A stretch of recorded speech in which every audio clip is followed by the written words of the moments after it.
मंत्रण इसी मदरसे में कराते थे, ये आरोप आप पर क्या कहेंगे? भाई, जिसको जबरदस्ती मुसलमान बनाया हो या धर्म परिवर्तन कराया, कोई मीडिया के सामने आया? कोई सबूत आया? कोई सबूत है? धर्म अगर कोई बदलेगा अपना तो अपनी मर्जी से बदलेगा। इस्लाम 1400 साल पहले दुनिया में आया। एक शख्स थे मोहम्मद, उन्होंने इस्लाम की तबलीग की, प्रचार प्रसार किया, लोगों को खूबियां लगी कि वाकई इस्लाम एक ऐसा मजहब है कि इंसानियत का मजहब है। आज दुनिया में दूसरे नंबर की कम्युनिटी है, 2 अरब से ज्यादा मुसलमान हैं। एक आदमी ये साबित कर दे कि मेरी गर्दन पर तलवार रखकर या मुझे पैसों को लालच देकर मुसलमान किया हो। मेरे असलाफ और बुजुर्ग भी हिंदू थे, इसी देश के रहने वाले थे। मेरे असलाफ और बुजुर्गों ने इस्लाम की खूबियां देखी, ख्वाजा मोइनुद्दीन चिश्ती की खूबियां देखी, मोहम्मद रसूलुल्लाह की खूबियां देखी, साहबा की खूबियां देखी। वरना लोग कहाँ जिंदगी गुजार रहे थे इस्लाम से पहले? बच्चियों को जिंदा दबा देना, सती प्रथा, ये क्या था?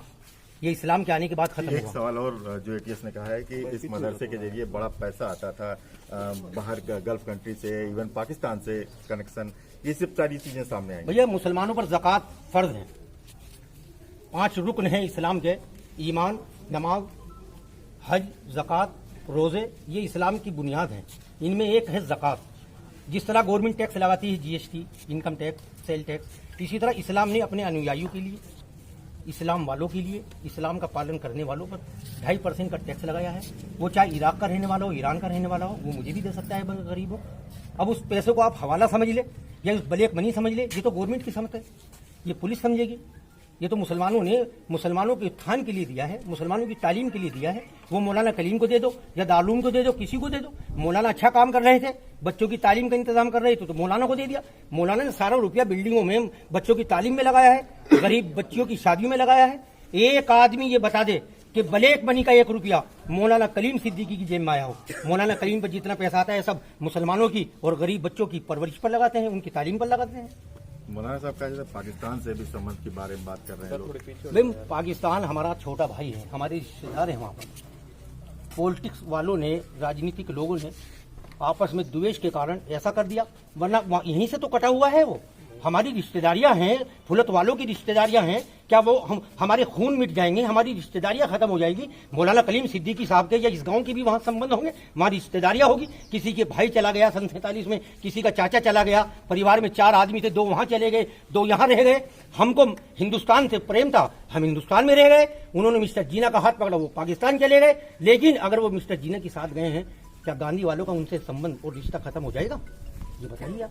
सवाल ये भी है कि मौलाना ने शिक्षा के क्षेत्र में, यहाँ लोग बोल रहे हैं कि मदरसे बहुत स्थापित किए हैं, पूरे देश में किए हैं, तो ये कहाँ कहाँ पे इनके मदरसे इन्होंने बनाए हैं? मदरसा फुलत में है, 1-2 मदरसे और कहीं होंगे जो लोग बताते हैं, क्योंकि अच्छा काम कर रहे हैं।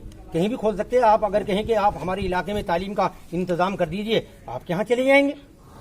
अक्सर मदरसा, ये सबसे बड़ा मदरसा फुलत में ही इनका, जहाँ हजारों की संख्या में बच्चे आते हैं और हर साल यहाँ पर एक इजलास भी होता है। लोग उस इजलास में आकर रुपया भी देते हैं मौलाना को कि आप बिल्डिंग बनाओ, बच्चों की तालीम पर खर्च करो और किताबें खरीदो, बच्चों को वजीफे दो। क्योंकि मदरसों में जो तालीम होती है वो बिन पैसे होती है, बिन फीस के होती है।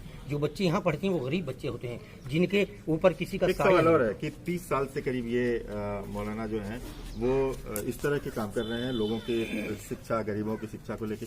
30 साल में कोई इस तरह के आरोप क्या लगे, और आज लगे तो आखिर क्यों लगे? भैया, 70 साल से कांग्रेस हुकूमत कर रही थी, किसी मदरसे पे एक आरोप बता दो। इस सरकार में मदरसे इन्हें दिखाई दे रहे हैं आतंकवादियों के अड्डे। मैं ये कहता हूं कि मदारिस में एक दफे क्लास तो अटेंड करके देखो, किसी मौलवी की शरण में आकर तो देखो, अगर जिंदगी न बदल जाए। इस्लाम की तालीम ने उन देहरियों की, उन लुटेरों की जिंदगी बदल दी जो कातिल होना चाहते थे कि मोहम्मद को कत्ल कर दें। वही दुनिया के सबसे बड़े अमीर बने, जिनकी 22 लाख मुरब्बा मील पर हुक्मरानी नहीं, हजरत उमर, इस्लाम के दूसरे खलीफा। ये बेबुनियाद बात है, जब से भाजपाई मदरसे ने आतंकवादी सेंटर दिखाई देने लगे। ये बच्चे बेचारे जो है डंडा नहीं चला सकते, ये तो तालीम करते हैं। इनका रहना सहना देखो। कहा गया कि उमर गौतम से भी संबंध था, जो इसके पहले गिरफ्तार हुआ था परिवर्तन के बाद। या कोई किसी से भी संबंध रख सकते हैं क्या? अच्छा आदमी होगा, अच्छे आदमी के अच्छे आदमी से संबंध होंगे। अच्छा काम कर रहा था उमर गौतम। ये संविधान ने हक दिया है अपने धर्म का प्रचार करने का। ये बीजेपी का देखने का नजरिया गलत है। नहीं, हमें संविधान ने हक दिया है ना। हम रुके क्यों थे यहाँ पर? गांधी के साथ हम क्यों गए थे कि हमें यहाँ पूरी जो है आजादी मिलेगी, अपने इस्लाम के लिए हमें पूरी आजादी मिलेगी, इस्लाम को फैलाने के लिए आजादी मिलेगी। हाँ, एक आदमी आकर बता दो पूरे हिंदुस्तान में किसी भी सूबे का कि मुझको जबरदस्ती मुसलमान किया गया है, मुझको पैसों का लालच दिया गया है, मुझको और लालच दिया गया है कि आप मुसलमान हो जाओ। इस्लाम अगर कोई कबूल करेगा सब कुछ छोड़ कर आएगा, क्योंकि उसके घर वाले तो खुद निकाल देंगे, तुम मुसलमान हो गया।